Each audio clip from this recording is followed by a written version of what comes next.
We're going to preview the Cowboys-Commanders game and break down the latest injury news on Dallas. Don't panic on that front. If you want the Cowboys to beat those commies in Washington, then like the video right now. It should be every single person watching who likes today's video.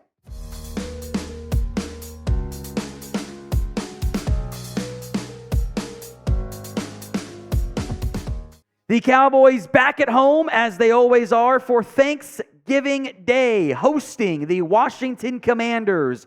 They are an 11-point favorite at home. That is another game in which it's a double-digit spread in favor of Dallas. The over-under set at 48.5.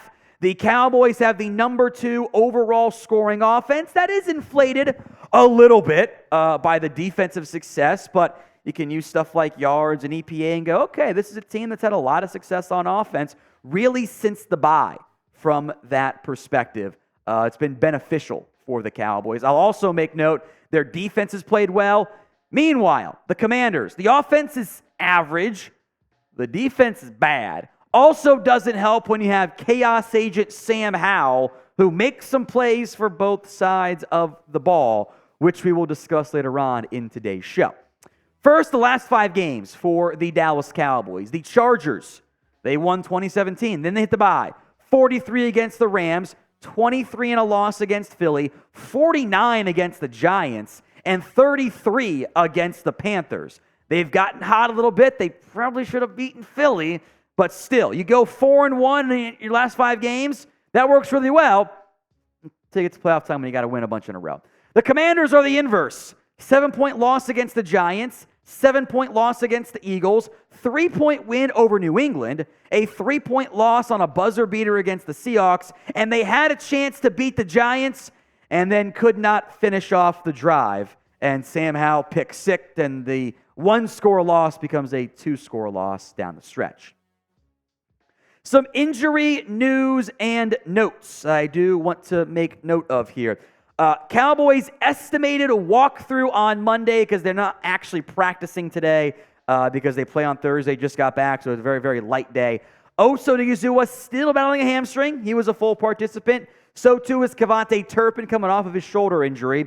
2 players were limited. Terence Steele with an ankle and CeeDee Lamb with an ankle. You kind of saw Lamb getting up a little bit slow in that game at one point. Normally, we'll call this the Wednesday participation report because you're playing on Thursday. Limited on Wednesday means you'll be able to go. I have very limited concerns, low concerns on Terence Steele and on CeeDee Lamb. Jayron Kearse did not participate with a back injury. Now, he's missed some Wednesdays before and was able to play. So I think Kearse and Dowdle are the ones to monitor here. I'm not surprised Dowdle was so light on the workload side because he's been battling that ankle, and the Cowboys will try to keep him limited. And if those can get some limited stuff in Tuesday, Wednesday, they'll be fine. I'll be blown away if guys like Lamb and Steele aren't playing from that perspective. The Cowboys are going to keep their practices light and easy. There's too many games, too short time to say otherwise. So Rico Dowdle playing through that ankle injury, he's not going to do a ton of practice. Tyron Smith was not on the injury report. It'll probably be more walkthrough stuff Tuesday, Wednesday. There's not going to be a bunch of real practices. When they do real stuff, he's going to be limited. The Cowboys will manage his reps as they should be doing to make sure he's as healthy as humanly possible. So what is your confidence level in the Cowboys beating the Commanders? Scale it from 1 to 10. 1 on the low end, 10 on the high end. It's today's pinned comment. If the ad comes here on YouTube, take advantage of it. Head down there and let me know. The first key to victory is let Dak deal. This has been the best offensive success so far this season, and I think we'll get to see some more of that moving forward here. The last 10 games played by the Dallas, or this season I should say, from Dak Prescott and the Cowboys, 70.1% completion rate, 2,600 passing yards, 141 rushing yards, 21 total scores, 6 total touchdowns. Entering Monday Night Football, Jalen Hurts has the chance to surpass him, of course, but he's also played one more game. So they played even games now. Dak has the NFC's lead in touchdown passes. Seems significant to mention. Meanwhile, the Commanders' defense is not very good. In EPA, it's expected points added. How healthy, how successful, efficient is your pass defense? Just an overall standpoint.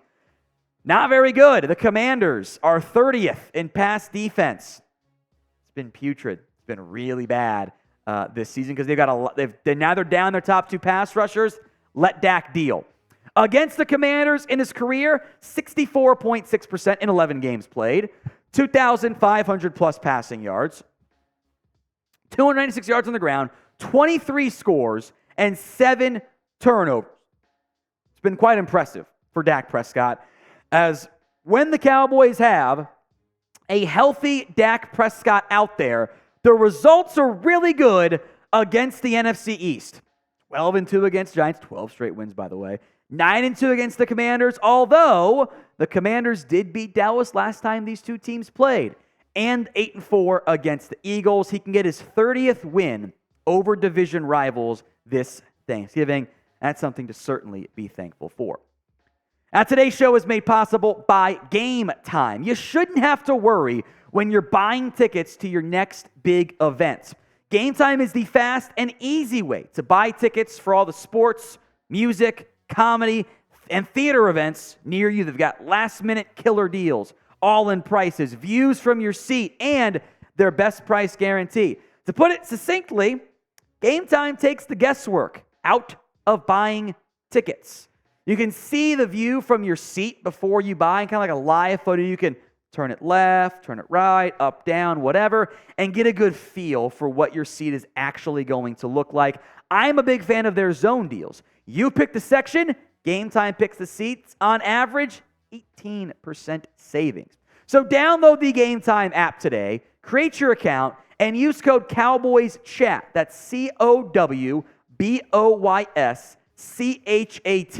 for $20 off your first purchase. Terms apply, but create your account and download at GameTime.co and use code CowboysChat. Links in the comments and the description of today's show. We appreciate Game Time sponsoring us here at the Cowboys Report.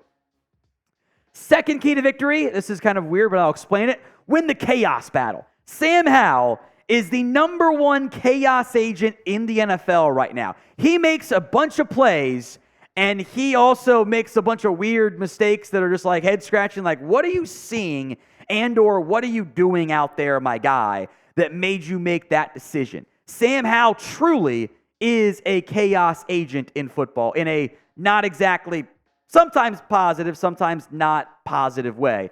It makes it entertaining, at least. And the Cowboys are able to generate some chaos as well. For the season, Sam Howell has already passed the 3,000-yard mark, despite his yards per attempt being lower than Dak Prescott because he's thrown a lot more passes. His touchdowns, he has 20 this year, also tied for the league lead in interceptions. The interception ratio is not as high because, again, he's thrown it more, so that's just kind of how it goes from that perspective. Look at some of the advanced numbers now for Sam Howell. He's 19th in EPA per play, so fine for a year 2 quarterback. 21st in QBR. Here's where he has issues. Leads the NFL in interceptions. His pressure to sack ratio is 26%. That is tied for 4th. And he has 5 fumbles this year. That is 11. Now, he's only lost 2 of them, but it's been 5 times that ball's been on the ground. There is the opportunity to make big plays happen. And those often come via pressure chances. That is where the Cowboys can have success. That's key to victory number 3, is pressure Sam Howell. Sam Howell holds the ball too long. He's gotten better the past few weeks. The Commanders have gone more quick game. They're going to have to do a quick game against the Dallas Cowboys as well. But this is not a good offensive line depth chart in Washington. Chris Paul, Tyler Larson. That is where you're going to line up Micah Parsons. Just like you did against Carolina, you're going to stunt and attack the left guard and the center. So Micah, Osa, Tank Lawrence, Armstrong, Williams, Fowler. Mozzie Smith had 2 pressures against the Panthers even.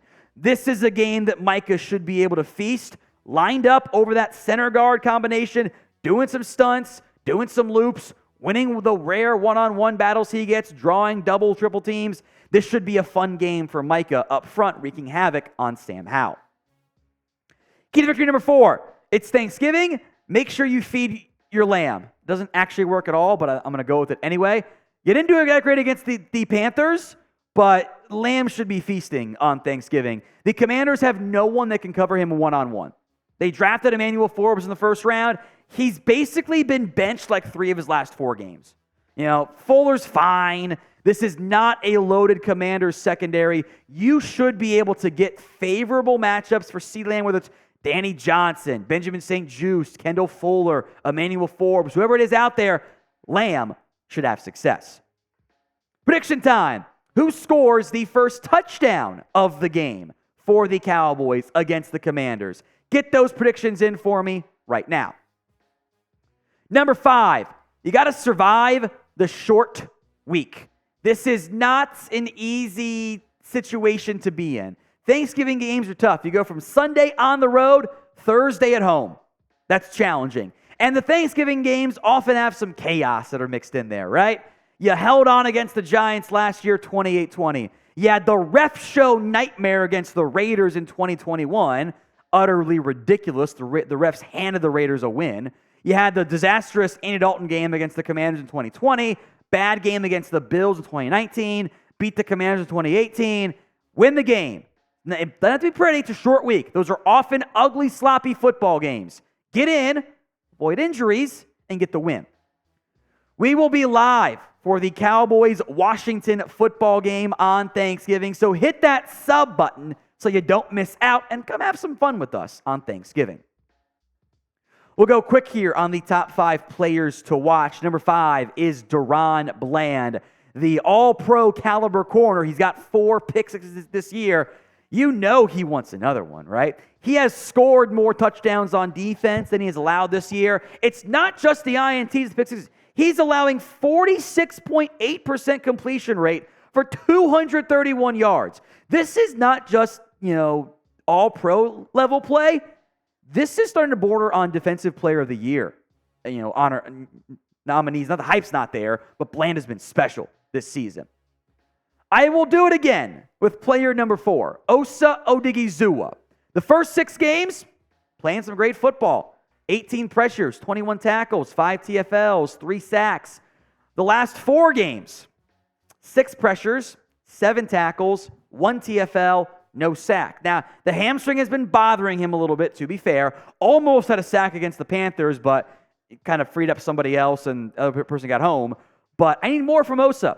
Bad center, bad left guard. Get home. Get after Howell.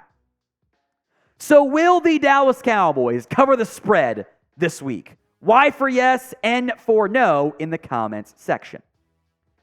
Number 3, Jake Ferguson. They might bring back Cody Barton. He's been designated to return. I doubt it. He's also not very good at linebacker. Cameron Curl's a nice piece who can do some fun things for you. But that secondary, again, they're near the bottom in terms of defensive success rates, etc. in coverage. I think Fergie can have a nice big game for you. We've seen the Cooks game. You saw the Lamb games. I wouldn't be that shocked. You saw Schoonmaker score one last week. Wouldn't be shocked if they go back to Ferguson this matchup.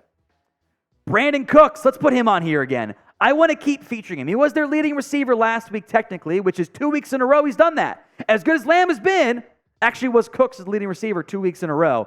They're getting him more involved. They're not only are getting more involved, the plays they're trying to work to draw for him have worked. I think that's a big deal for Dallas. Again, bad secondary. Let's get Cooks going. Finally, I would like to see some more results from Tony Pollard. Against the Commanders, with 2 stout defensive linemen in Jonathan Allen and Daron Payne, in an ideal world, you're able to get to the edges more. And I think the Cowboys have straight up stolen plays from Shanahan of that inside zone toss play, the wind back with Hunter Lipke as the lead blocker. All that stuff's great. Keep doing more of that. And in addition to some of those like wind back plays, the next pivot off of that is some outside toss plays with some lead blockers and some misdirection. I would not be surprised if we see more of that against the Commanders this week.